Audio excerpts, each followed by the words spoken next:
Hello, my name is Leila Latif and I'm a Kenyan-based lawyer and a practitioner when it comes to international taxation. So look for me if you want advice on international taxation. So I'm here on the request of Aphrodite at AfroMedi 5, where we have been discussing this fantastic theme on debt contracts.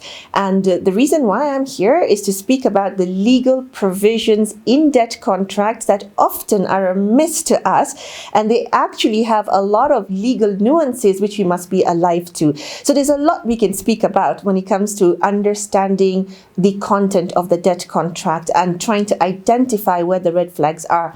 So I have some cool trick. I call it gamble.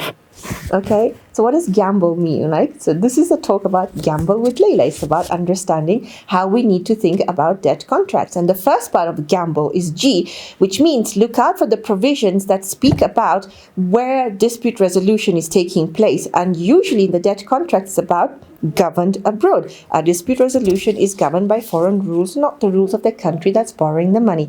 And that's a problem. Then the second aspect of gamble is A, which simply means accelerate the crisis. So what does this mean? It simply means, think of it this way. You can have a clause in the contract that says, if you miss one payment at any given time, your entire payment is then due up front.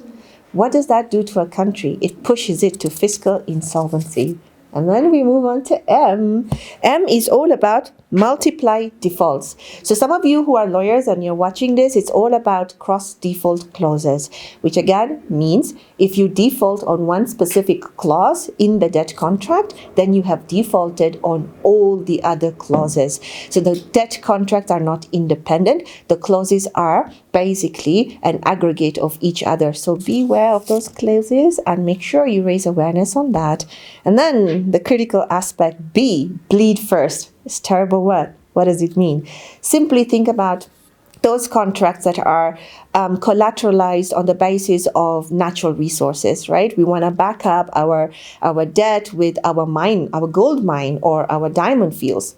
Now, or, in other words, we want to set up an escrow account. What do these things actually mean? It actually means that you're giving the first pledging rights to the creditor to be able to access your natural resource or your escrow account, which means in times of austerity or fiscal crisis, or even when there's a pandemic outbreak, hopefully not, it then means you cannot go into your escrow account to then redistribute that revenue in the escrow account to finance your healthcare needs, because the first rights to that escrow account goes to the private creditor from whom you've taken the loan. That's the notion of bleed first. It's redistributing revenue to the creditor rather than your budget. And that's harmful for our African societies. We're almost coming to an end from gamble. We then have L. L simply means lock in debt. Now, what we think about the debt contract is usually we have collective action clauses, which simply means if a country has reached a breaking point, it's not able to service its debt, and it needs some sort of a reprieve, it can speak to its creditors and it can tell them, can all of you agree to a debt restructuring? That's actually very kind. It's a kind approach to have such a clause in a contract. But a lock-in debt provision simply means that a few creditors can deny the country the right to reprofile their debt or even restructure their debt. And that's the problem of lock-in debt. It's really horrible. So look out for those provisions. It's a red flag. And then finally, we have erased transparency. Now, when we think about debt, it's a contract.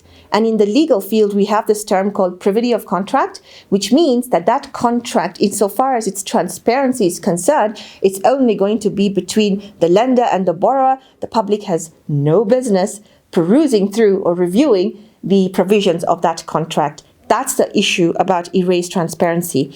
Because we have non-disclosure clauses in the contract, because we have confidentiality provisions in the debt contract, we as the public cannot access that debt contract to read it and to understand the financial implications and consequences of collateral that that debt is talking about. So we need to do away with that opacity provisions going forward.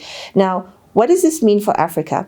I think coming from a tax background, at the United Nations, we have decided we do not want to follow the tax model that the OECD has provided us because of a lot of power asymmetries. We have decided that we want to take control in our hands on our fiscal norms in designing our tax systems. So we're proposing a UN Framework Convention on international tax cooperation. So my idea is that if this is done within the tax approach, why can't we apply a similar approach towards debt? African countries should come together through the AU and decide to draft a debt contract that they would be using that as a blueprint to go and negotiate for loans going forward. So the foreign rules become inconsequential because it will be the rules of maybe Ethiopia or South Africa or Kenya. The jurisdiction to resolve the dispute will be the continent itself, and that way Africa becomes the rule maker.